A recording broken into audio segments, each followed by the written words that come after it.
Hope everyone is healthy and adapting to online learning during these times. The cover photo you see here is where I'm from.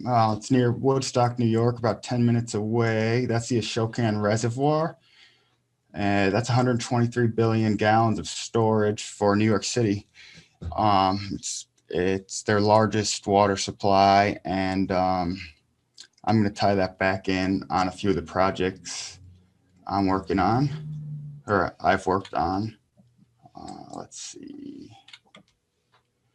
A little bit about me. Yeah, class of 2013. So 7 years ago, I was sitting in your seat, taking 483. And then I did a 1-year Master's of Engineering program at Cornell, which was just 30 credits of coursework, 2 semesters, and then I went to work. So it's been 6 years of working as a design consultant at a small firm that I'll get into more on. So I promise not to get too technical, but I want to review some basic fluids to start, because anything you learn in this class kind of needs to be paired with fluids and hydraulics to effectively design water and wastewater processes. So first, conservation of mass and continuity. Does anyone know the equation for this?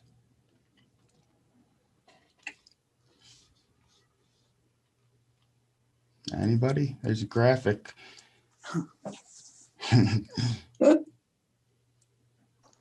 This is the MDOT stuff we just went over, right, Dr. Maston? So conservation of mass just is, flow in equals flow out. Area times velocity stays constant. As you can see in the graphic to the top right, V2 is going to be larger than V1 because it's a smaller diameter and a smaller cross-sectional area. So that's a very important concept, followed by Bernoulli's equation, which is conservation of energy. And you see terms here for head added by a pump and head losses, whether friction, minor. So next, hydraulic grade line. That's the height the water would rise in a tube, elevation and pressure head. So this is important for plants mainly because anytime you do a plant or even a sewer pipeline, we track the hydraulic grade line through the entire system and do a hydraulic profile. So it's very important to know where your water surface level is, and that's, as you can see on the graphic to the right, water surface is the hydraulic grade line, and then the energy grade line is just adding the velocity head to that. And then a couple of flow regimes, laminar versus turbulent. In laminar flow, at lower velocities, we have viscous forces dominating rather than inertial forces, lower Reynolds numbers. So laminar flow would be case A here with the undisturbed streamlines, and turbulent flow is obviously where they are deviating, and that's an extreme case. But then we have head losses, which are also very important to track through a plant and affects your hydraulic grade line. Drag, that's kind of rare, but we're always what you call major losses, pipe friction and wall shear. Use Moody's diagram. I'm sure you guys learned in fluids. And then minor losses, you can see, are caused by, sudden contractions, entrances, like in this bottom right graphic where the streamlines are disturbed, that is showing your energy loss through an entrance, and the corresponding K values, which are summed up to get your total minor losses, which hopefully you can keep your minor losses minor. Manning's equation, I'm sure you all know that. That's mainly used for open channel flow, pipe flow. And then pressure versus depth. So with constant density, pressure is going to increase as depth increases underwater. Quiz. At which depth in a lake do you guys think the water exhibits maximum density?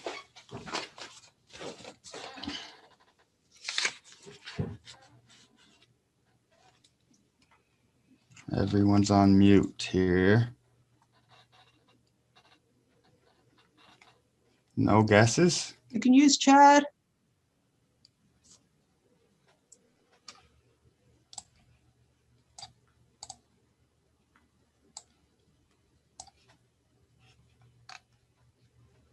We have Anyone? one comment. It's the same throughout with a question mark. Anyone else?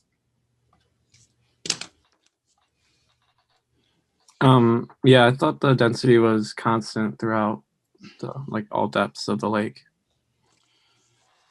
No, so density is going to be greatest at the bottom of the lake, where pressure is the highest. So graduate school, I was pretty much dead set on grad school throughout undergrad. So I knew I was interested in water and wastewater treatment. So my first step was asking Dr. Maston, because I knew she was familiar with other programs and faculty and research and their programs. I knew I wanted a 1-year master's in engineering program. So I, based on Dr. Maston, I had a list that I had brought her, and she kind of solidified it for me. And I applied to Cornell, Purdue, Virginia Tech, Manhattan College, and University of New Hampshire. I think I got into all of them. I took the GRE. I think that's being waived by many schools this year, if any of you are looking to apply. And similarly, if you're not, if this isn't what you want to specialize in, you could, if you want to do geotechnical, you could, I'm not sure who the department, maybe Chatty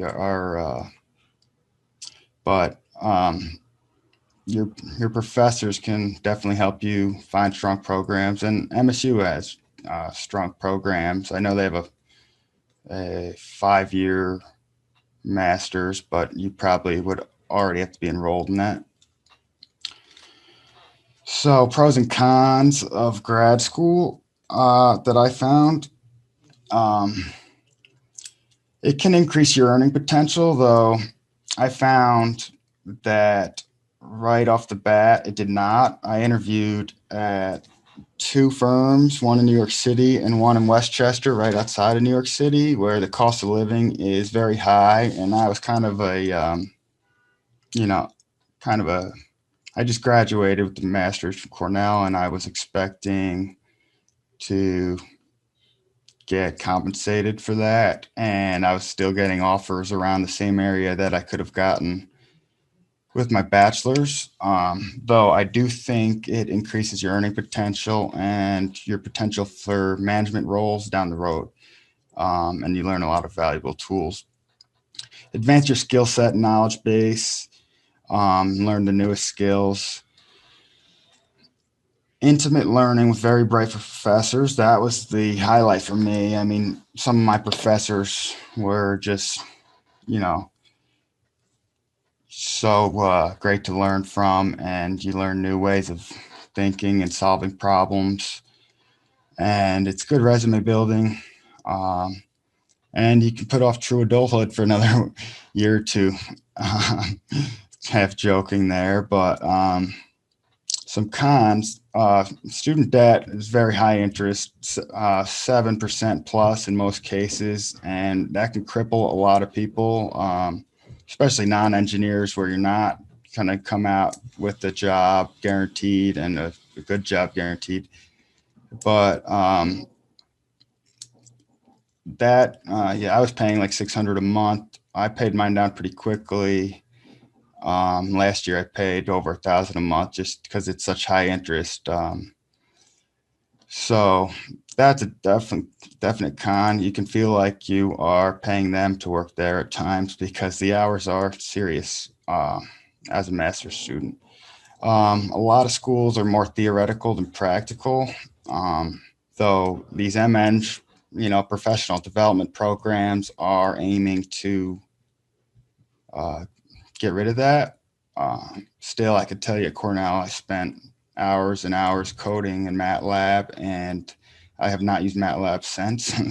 So some of it is still very theoretical, but I did learn a lot. And I think that you can learn even more in the office while getting paid to work in many cases, and more practical knowledge. I don't regret going. That's my biased perspective of the pros and cons. So take that with a grain of salt. So my main draw to Cornell was the Agua Clara program, which is awesome. I mean, they design gravity powered hydraulic water treatment plants in Honduras and India, in areas where there's no electricity available. So in order to do this, it needs to be completely gravity powered, and you need to come up with very creative solutions using smart fluids and simple, elegant controls. They've now are over 14 plants. I think maybe it's hard to keep track. Maybe 16 now. They provided safe water for over 65,000 people since 2005. They use local construction at low cost and high performance. A lot of movable parts for the operator, rather than machinery. It's more it's much more simple than a conventional treatment plant. The filters, I don't know if you guys have gotten to filtration yet, but the filters are quite the technology. I'll get into more on the next slide, but they eliminate the need for backwash pumps using their stacked rapid sand filter system.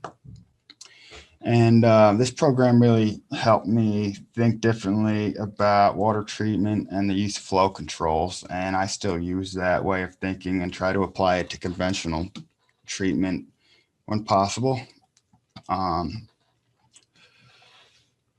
So here's some of Agua Clara's treatment processes that are, I look at them as inventions.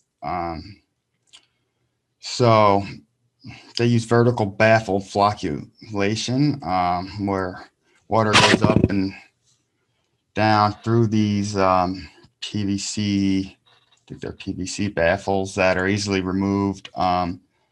This really ensures adequate mixing, and it's low head loss. It's all hydraulic. It's you're mixing without using any type of rapid mix system. The linear flow orifice meter, they have a few different dosing mechanisms like this that you can automatically adjust the flow, the dose of a coagulant or chlorine based on the flow rate in the plant using a float valve and a lever arm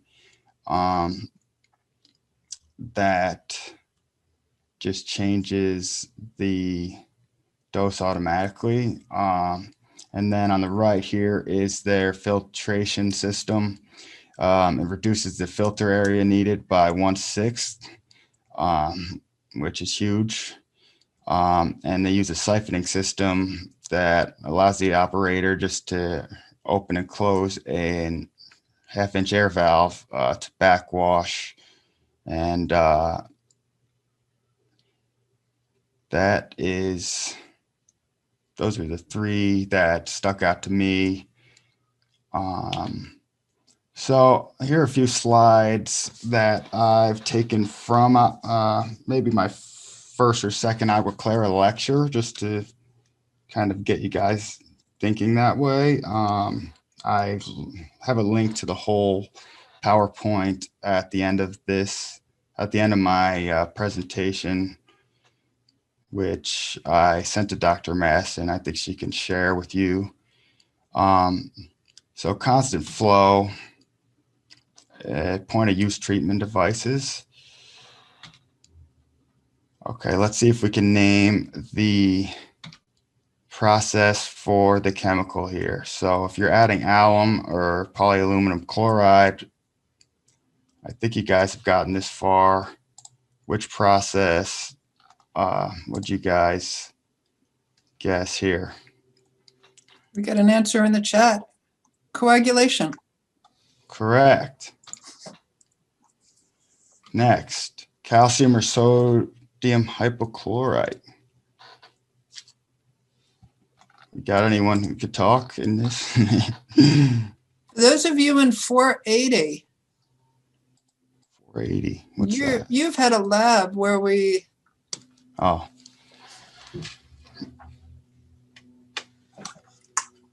don't make me cry. so hypochlorite would be a clue. When you're using chlorine, that would be for disinfection, like the lab that Dr. Masson was telling me about. Sounds like quite the experiment. Is this whole class in 480? No, there's a subset in both classes. So is that required for environmental, but not for civil or something? Correct. Okay. And then sodium carbonate. I think you guys have also gotten to this part. Yes, they have. They've got a homework on it. Any guesses? It's a clue. You've got a homework on it. We've got a softening question mark. Yeah, so softening, pH control, correct. So constant flow is desirable for treatment plans for, optimal, for your processes to be optimal. But it's not always the case where you have constant flow. In water treatment plants, conventionally, you will have a constant flow because a lot of them are batch plants. Whereas wastewater treatment plants are variable continuous flow that just run pretty much 24/7 and need to be designed for, various flow conditions, especially when you have a lot of communities still have combined sewer overflows where storm events affect the flow coming in. So why is constant flow desirable for point of use treatment? You can use a smaller reactor than intermittent treatment. Flow variations are huge. This is more based on Agua Clara's mission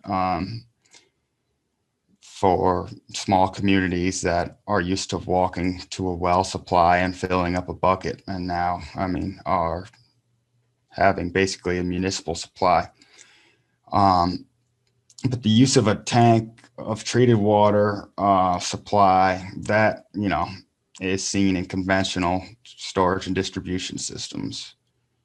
Variable flow control options. So I like this slide because it uses metaphors with, electrical metaphors. So you can think of your head or the energy to push the fluid through as your voltage.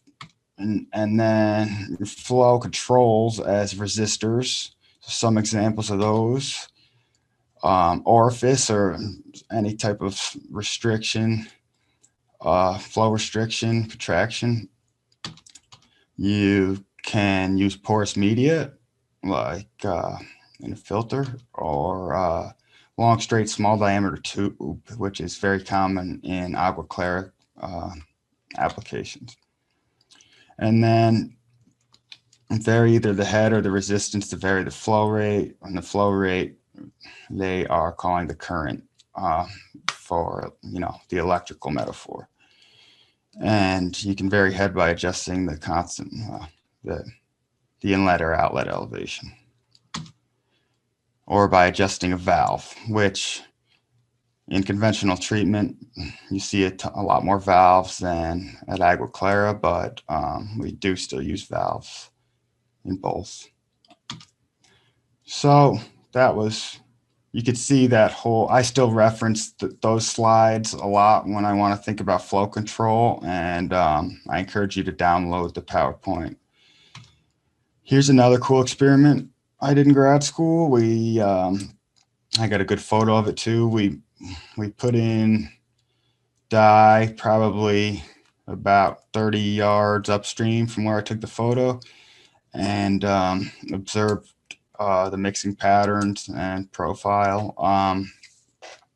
So as we moved more downstream, the flow became less laminar and more turbulent due to high velocities and irregular channel geometry, causing turbulent eddies.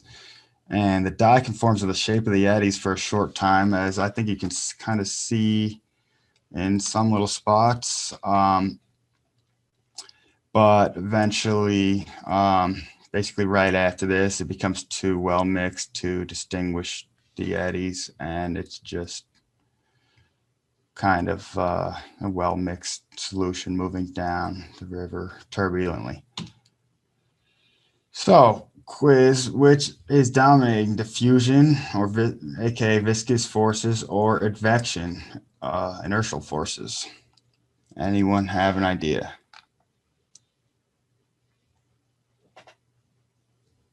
This doesn't have much to do with water and wastewater treatment. I just wanted to mix it in. So this answer would be advection, inertial forces. Once you leave laminar flow and you have turbulent flow, your inertia or momentum is going to dominate rather than viscous forces or molecular diffusion having any impact on the fluid. So what did I learn? Treatment plants should be designed for flexibility and ease of operation. So variable conditions can be treated. You'd like to have the ability to bypass, adjust chemical addition points and doses for different flow rates, and operate at a non-constant Q when needed. Q being, I think you guys know, that's flow. An ability to expand for future growth is also important. A lot of our conventional work are retrofits, so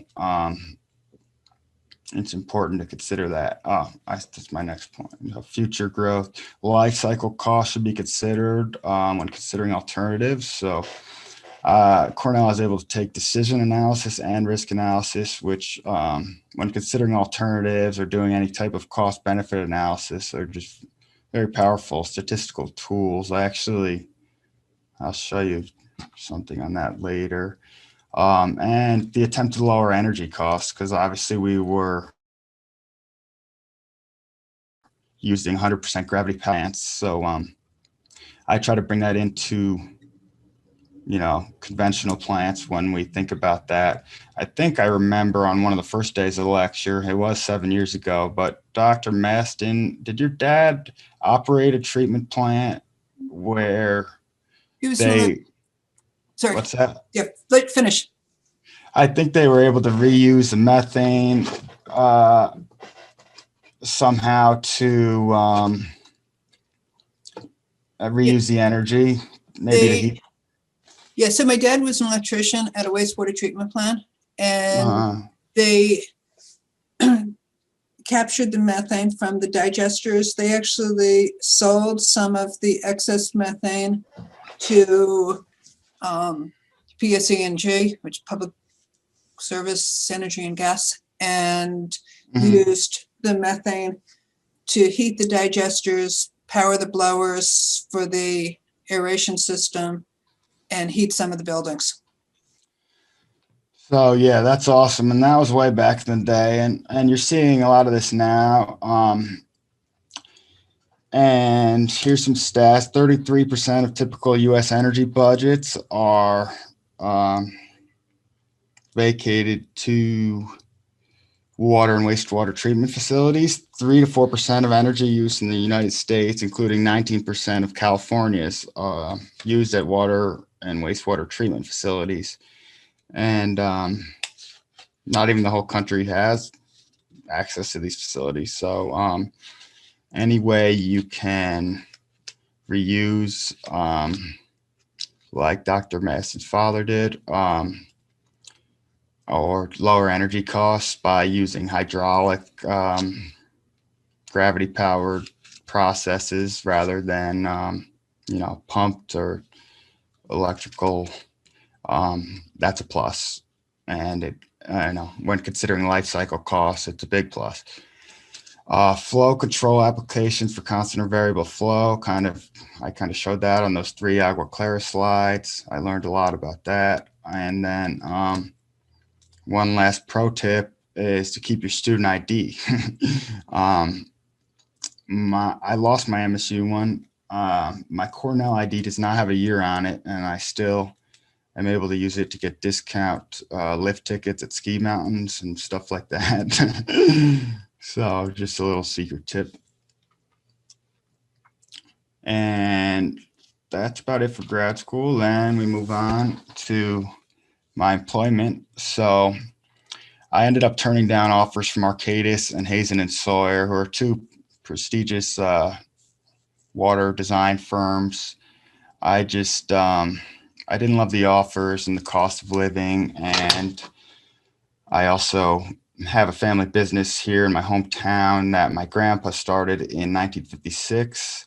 We're a small engineering and land surveying firm with 7 engineers now, 6 PEs. We just hired a young project engineer, so I think it's the first time I'm not the youngest one in the office, which is nice. But we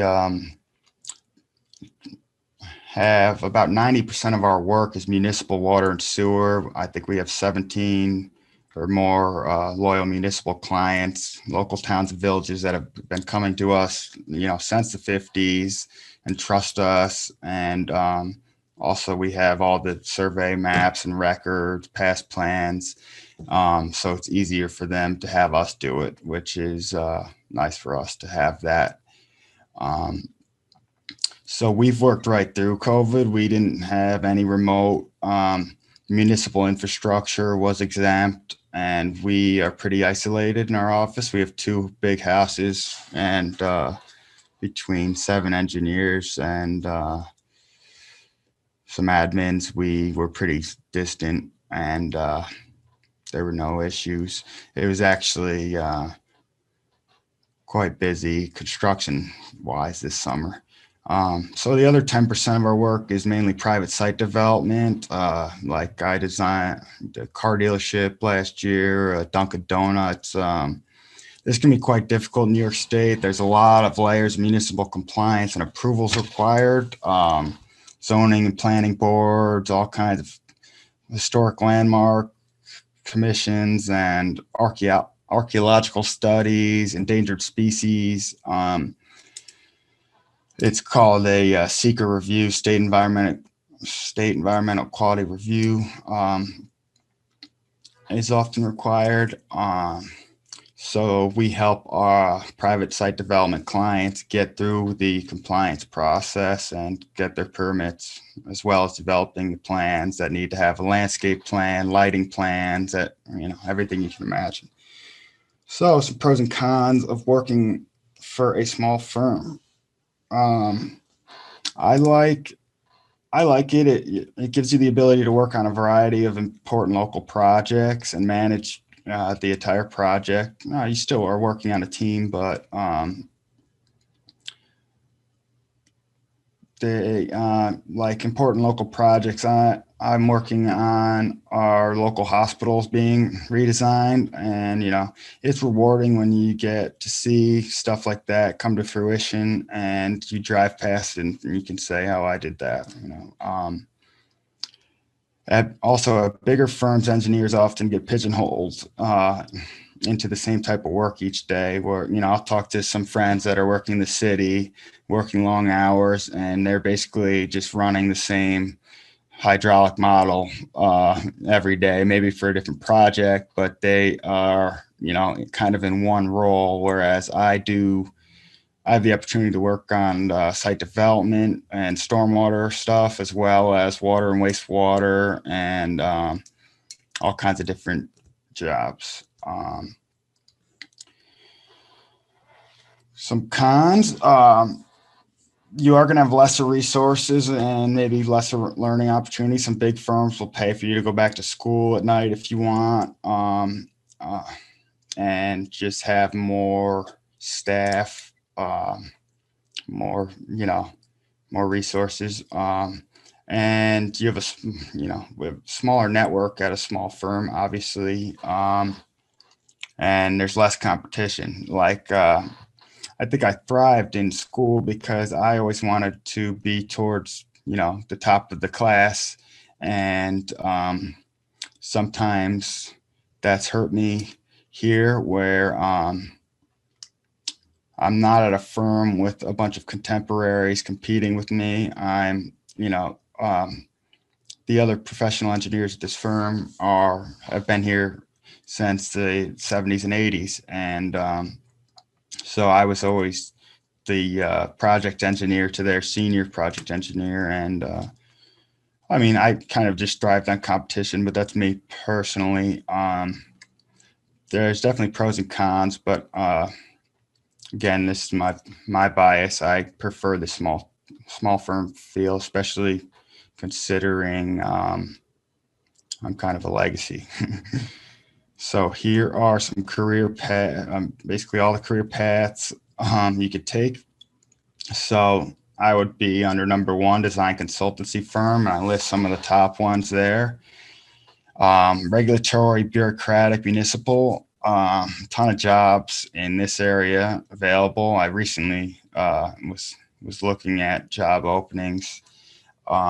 Seems almost every federal department, the Army, the Navy, the Department of Interior is looking for environmental engineers, water districts and planning. And then I think I saw some in Michigan for Great Lakes Water Association and DEQ.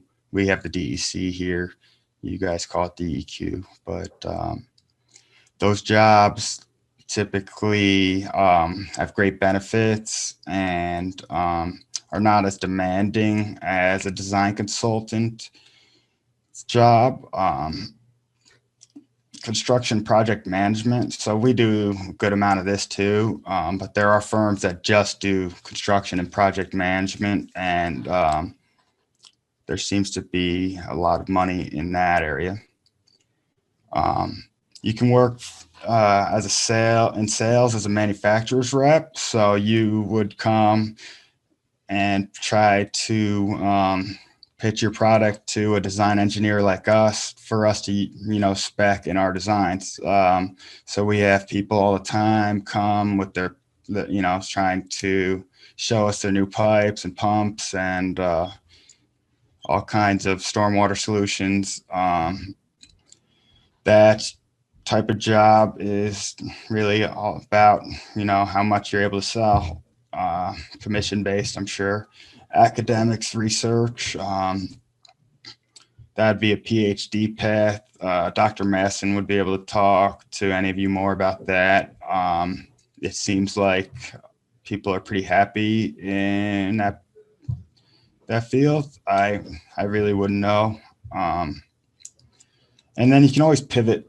I saw a lot of Cornell grads from my master's program get jobs at prestigious management consulting firms, businesses. You can go for an MBA or go to law school. As an engineer, your problem-solving skills are always going to be in demand. is what I found, and they'll help you in other areas of your life too. As far as job searching, applications, interviewing, I find Indeed is the best for job listings, but LinkedIn has a lot too. You should all develop a LinkedIn profile, because you apply for a job on LinkedIn, you're basically just applying with your profile. Professors will post jobs. Dr. Masson was nice enough to post a job opening we had here to you guys this spring.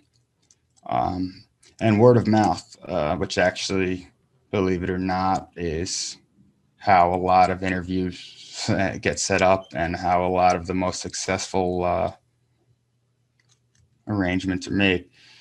Pre-interview, I would say it's important to research the company, their mission, current work, their structure, their locations. Be prepared to ask some questions. It's impressive to know that you've researched them. And as far as interviewing, I'd say be yourself. I mean, you don't want to fake it or come off as anything else, I'd say. And interview them too. Your supervisors will be, the people that mold you as a professional. So it's important to choose wisely. And after any interview, to send thanks to anyone you met with. And then you can do salary research. Bureau of Labor Statistics this year says the average civil engineer starts around 56K, ranging from 54 to 68. And they say a master's adds about 1,000 in starting salary. And I think it's also important to research cost of living, the value of the benefits you're offered, and what your role would be, and how much growth potential there is at that firm. I can't stress it enough to choose wisely in this regard, as to interview them as a firm, because you don't want to go somewhere where you're not going to grow. So here's a chart that was projecting from 2014 to 2024, and just showing the huge demand for civil environmental engineers. Hopefully in the second column, you would see the wages start to rise with the demand. It hasn't quite happened yet, but there's a huge demand in the sector, and it's only going to increase with time because our infrastructure is aging. We're going to be, retrofitting all of our, 1970s treatment plants, and our distribution systems are much older than that. So I found, especially on the job search sites, California, Alaska, the Northwest, Texas, Louisiana, and U.S. government positions all over the country are looking for you. So as a design consultant, time management and tracking is critical in order to properly manage projects and billable hours, and it's important to be resourceful. So this is the tough part of being a design consultant. Billable hours, you can't really waste time or you don't get paid. You have to be billing hours to clients. So that can be demanding at times as compared to maybe a bureaucratic job. Typically, my day-to-day, I spend about 80% of the time in the office designing in CAD or reviewing others' work for towns, or doing, hydrological modeling or hydraulic modeling, and about 20% in the field inspecting construction on jobs that I have designed to make sure they're following the plans. 20%, maybe 25% in the summer, probably during COVID this summer, more like 30, because it was such a good time to get stuff done with less traffic, everyone staying home. Field experience is crucial, and understanding construction methods will make you a better designer. Having a let's go see attitude is important, I think. Even if you're designing a site from scratch and you want to go and just take a look at it outside rather than a Google Earth aerial. I think that's very important. Typical responsibilities. I'm typically preparing plan sets. I'll take you through a plan set later. Usually 15 to 20 sheets of AutoCAD specifications, reports, bid invitations to contractors, reviewing shop drawing submittals from contractors for, equipment, and reviewing plans and reports done by others for towns that have us on retainer, and conducting site inspections. So what I've found is that water treatment work and wastewater treatment work are by far the most detail-oriented and time-extensive, in my opinion. Process piping, solids and sludge management, equipment sizing, these all require great attention to detail. And also, I'd say these are the only jobs where we would, right now, where 3D CAD and BIM would be worthwhile just to fit everything in a building's blueprint with the process piping and everything to avoid conflicts. We at our firm do not have any 3D CAD. I mean, we have civil CAD 3D, but all of our drafting is in 2D. So if it got to be a huge treatment plant, we wouldn't bid on the job because our drafting capabilities are not there yet. We'll get there, I'm sure, but that's what I found. So that'd be a good skill to develop is the BIM stuff. All right, so if you remember the cover slide, I showed you the Ashokan Reservoir here. I live in Kingston, which is, just east of it on the Hudson. And the village of New Paltz is right in here near these aqueducts where you can see a cross section of the aqueduct. These have got to be the largest water transmission mains in the world. They're irregular in cross section, but this one is 17.5 feet by 17 and kind of an egg shape. Some of it's overground, some of it's below. So the reservoir itself was built, the main reservoir, the Ashokan, in 1905, where thousands of acres of farm were submerged and thousands of residents were forced to move. I'm sure they were bought out. The project cost $12.5 million back then, which would be $330 million today, adjusting for inflation. Enough storage to drown Manhattan in 28 feet of water. The construction required the movement of 8 times as much material as the Great Pyramid of Giza, which is the largest of the pyramids. I thought that was a fun fact.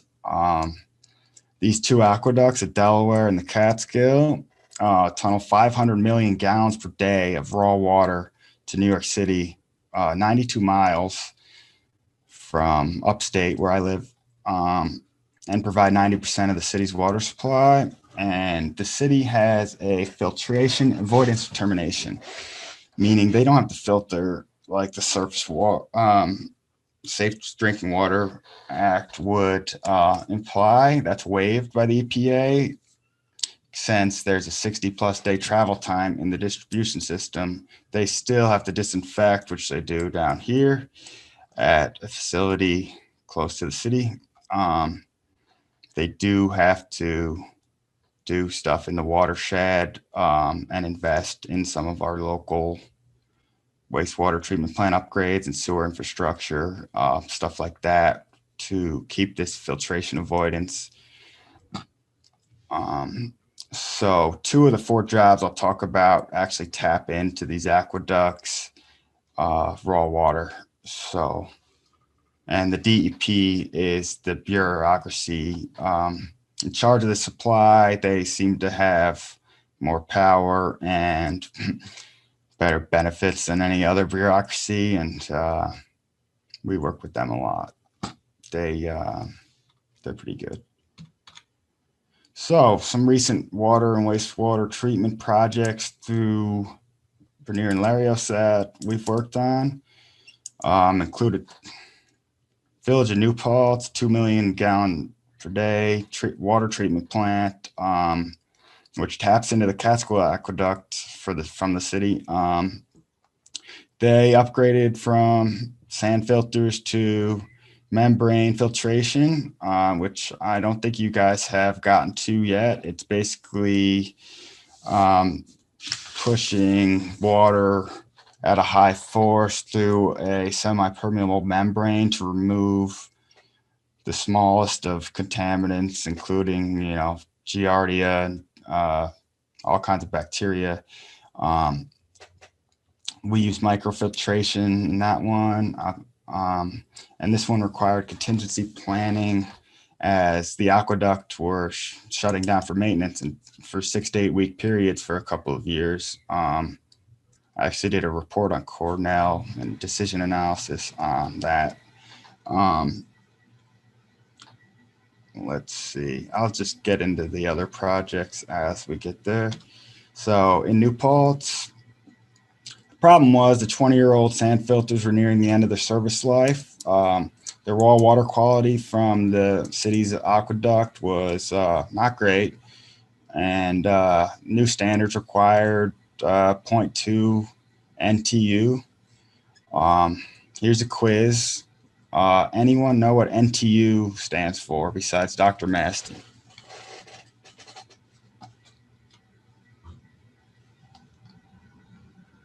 Let's hear some Spartan voices.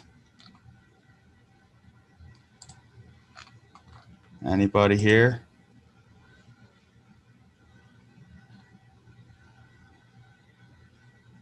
No guesses? Does it have to do with turbidity? Yes. So the last two are turbidity unit, and the N is going to be tough. It is from the Greek for cloudy, nephelometric. I didn't think anyone would get it except Dr. Maston. But Actually, even Dr. Maston didn't know that it was the Greek for cloudy. So I learned something. Besides lots of other stuff that you've mentioned today, but I learned something new. I'm half Greek, so I thought that was interesting. Nephelometric, Greek for cloudy. So it's basically, turbidity, mud, solids in your water.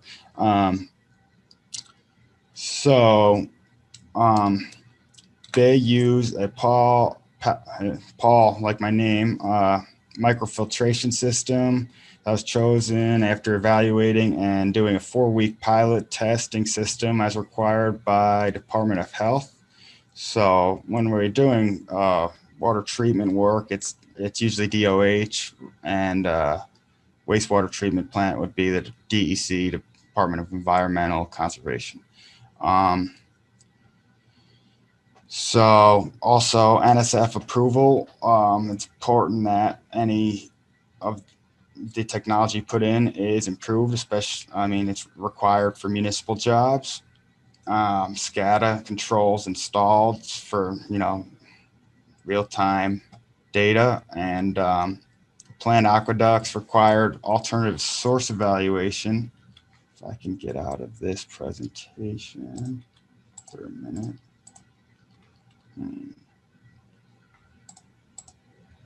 How do I?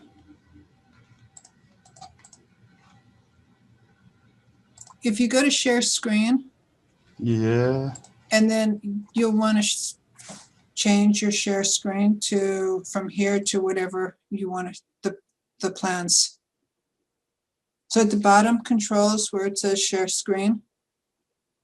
Yep. And then there you should be able to go and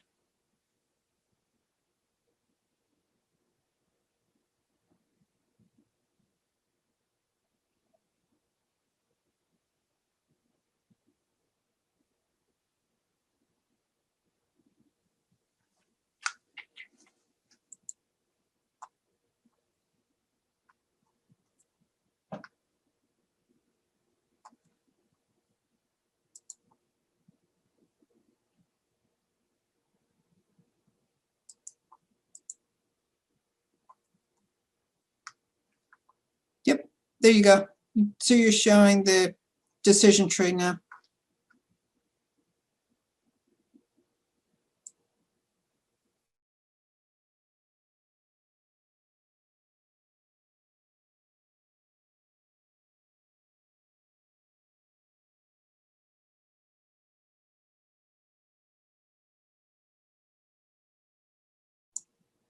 Paul, we can't, you're on mute now.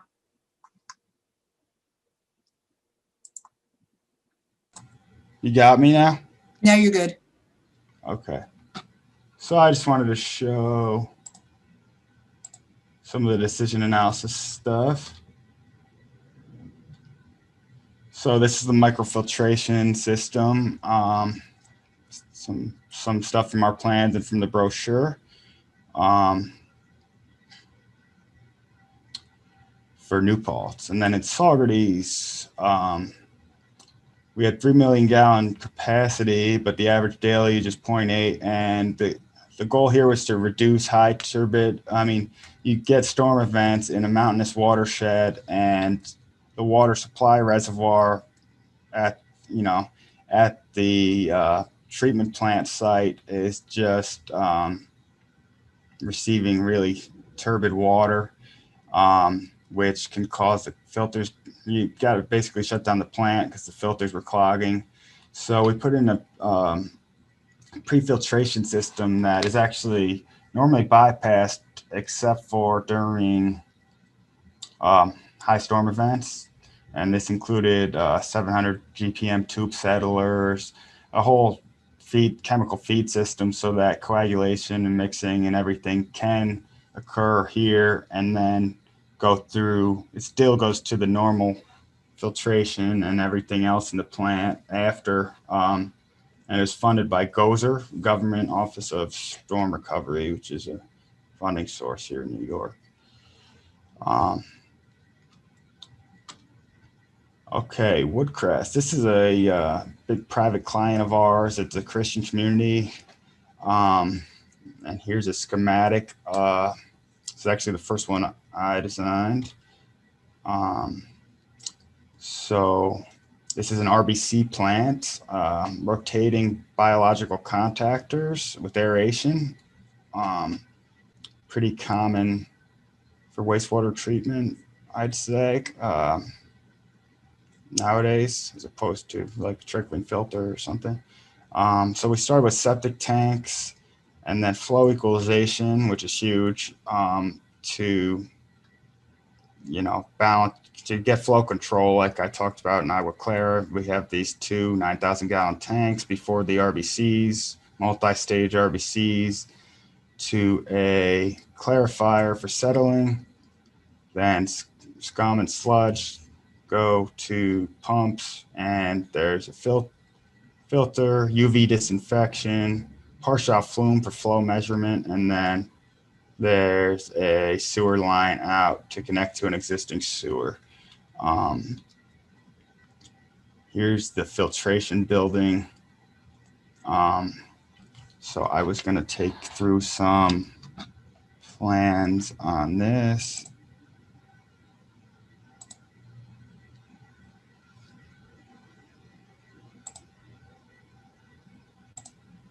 So typical plan set. There's our 16 sheets. So you always show existing conditions.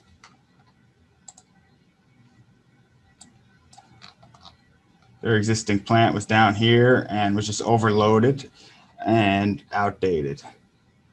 So here's the proposed plant, and a big part of this is working with the topography. Where can you place things? Where can you stage construction equipment? How can you get, how can you get a sewer at a certain slope to, get to this elevation? So you need to be creative and move things around and iterate until you've got it. And as I mentioned before, you're showing hydraulic profiles. So, top of concrete of the tanks, invert elevations, and water surface levels throughout the, from the influent sewer to the effluent sewer. So that's all fluid mechanics and hydraulics applied.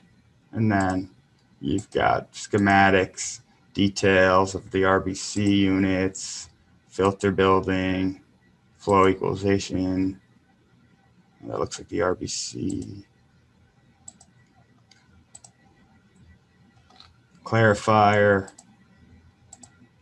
filter, UV. So everything, that was a preliminary plan set sent to the DEC. They actually, I think, pulled their permit due to COVID, or their application. One last one, this isn't really treatment, but SUNY Ulster had low yields in their wells and poor quality, and they project growth. So they wanted to connect to a municipal source. High Falls Water District here on the map actually taps into one of the aqueducts from New York City, but they treat it way down here, and this is where the water district ends. So that's where the college agreed to buy water from this district and tap in there. And then they had to run a 2.3 mile water transmission line to campus, which required a bridge crossing and some private property easements, and then a new storage tank on campus. So here's a picture of the bridge crossing above the Rondout Creek. And that's a lot more difficult than it looks. And then this bolted steel tank is so that they can provide gravity distribution to campus with their new water source. So am I going long here? I can skip this. Well, aging infrastructure, it's leading to higher water and sewer rates. That's been happening for years, and it's going to keep happening. Climate change, we have more severe storm events, droughts, fires, everything happening in California is showing that. Temperature changes, sea rise, and saltwater intrusion. These are all affecting our water. Population growth is increasing demand. Mergers and acquisitions, a lot of the big players in this market are buying out smaller firms like us to get more of a market share. Low pressure sewer systems are becoming somewhat common to lower cost if gravity is not feasible. UV disinfection and wastewater treatment. I mean, I don't know if that's a trend. I think it's been going on for some time. I just find that all of our jobs, we're doing that. That's because they don't like having a chlorine residual in the receiving waters. Internet of Things, IoT, that's basically the same as SCADA, SCADA. It's real-time sensors and monitoring, which allow rapid response by operators. They can spot a leak. They can spot when something's wrong at the plant or they're not meeting a standard and adjust rapidly. Funny enough, the use of flushable wipes has made a big comeback, and it is clogging up many of our sewer pump stations, which we've upgraded to heavy-duty grinder pumps. And yeah, your job, water resources engineers are, it's a good job market. You're in high demand. So some advice I can offer from my 7 years since I've been in your seat. Working with manufacturers and suppliers is a large part of plant design. They'll supply drawings of, anything you get needs to be, made by a manufacturer. So when we get an RBC unit or a clarifier, we're ordering it from a manufacturer and they're supplying drawings to be edited by us and make work with the hydraulics. But that's a large part of it. Metric, I haven't used it since school. Don't think I will. It wasn't on the PE. That's the only qualm I have with the textbook that you guys use. design of subsurface and residential septic systems. You guys will be able to pick up on that stuff quickly if you know all this, but this class doesn't have time to get into that. Familiarity with valve and fitting types and applications, other construction materials, that'll help you be a better designer and control flow. Obviously, and like I've said a couple times, combining it with hydraulics is key, and spending time in the field is key to understand construction methods. If if they're going to build it differently anyways, then there's no point in designing it. So spend time in the field. Advice that I have given myself in 483: be a skeptical, critical thinker. Don't be scared to ask any question, or else you're not going to learn.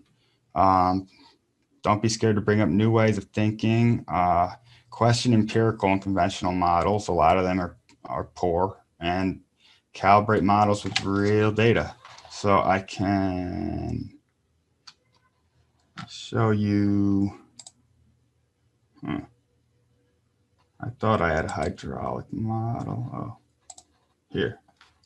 So here's a hydraulic model where, I built this in WaterCAD, and this is giving you the pressure at each node in the system. You build out all the pipes and tanks in the system, and you can analyze fire flow scenarios, all kinds of stuff. And then it's calibrated with, hydrant testing data, and the demands at each node are from user data, how much water they actually used. Funny enough, here's my, I'll get to that.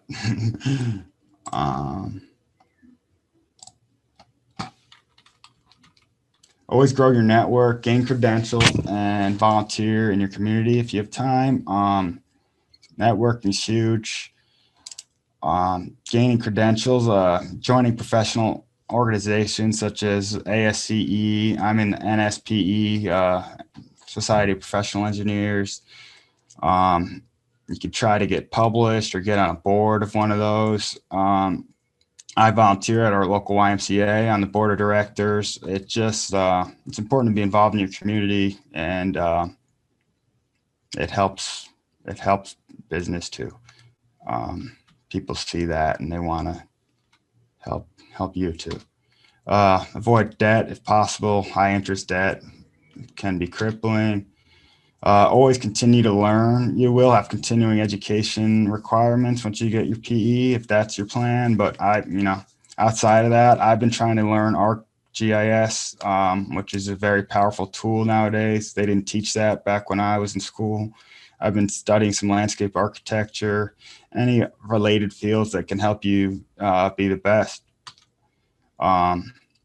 It's more of a personal thing. I like to invest in water and agriculture. I think water prices are just in the future are going to be a lot higher, and there's a lot of water groups that are publicly traded now, or even infrastructure like Xylem, people that make pumps and manufacturers in that sector. P exam. So this one I'll spend some time on. I prided myself on how good of a test taker I was. I took the FE. They give you 4 hours for both halves, just like the PE does. I didn't study for the FE because Dr. Maston's capstone design project was due the day before.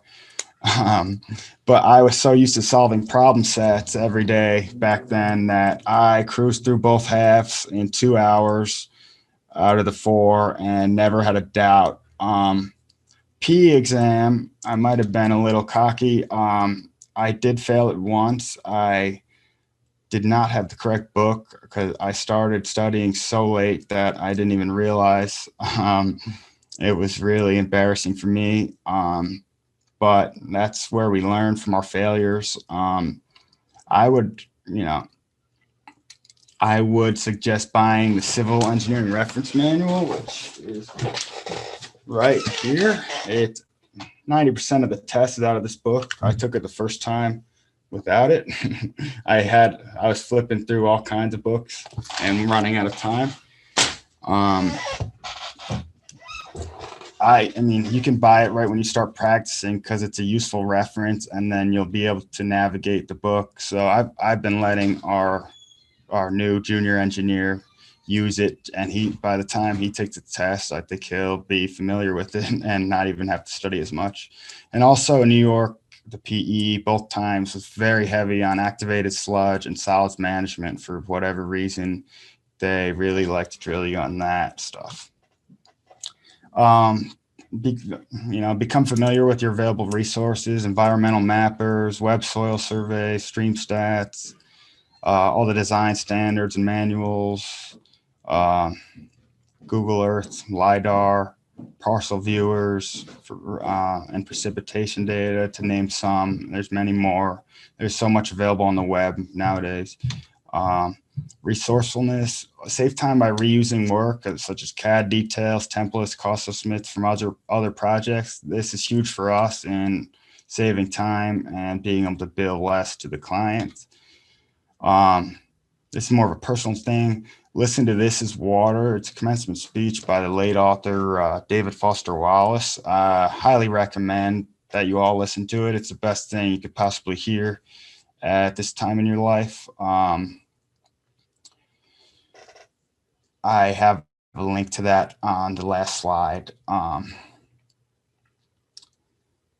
I highly encourage that. More advice, just a few more. Track and bill time effectively and ethically. I know Dr. Messon likes to hit on the ASCE ethical canons. I'm sure one of them has to do with, not misrepresenting your time. I'm not sure though. Keep records on all projects and coursework if you don't already. I started doing this as a freshman, and it enabled me to, trade. I had a bio test. Did you have this, professor? I'll trade you this old bio test for this homework, and then it's kind of resourcefulness, but also for your PE app, you'll need it because you have to list, as shown here, how many hours or years and months on every project you've worked on. And as far as saving work, I obviously do that. Here is my final project for 483, which was incorporating MSU into Lansing's treatment plant, I believe, softening plant.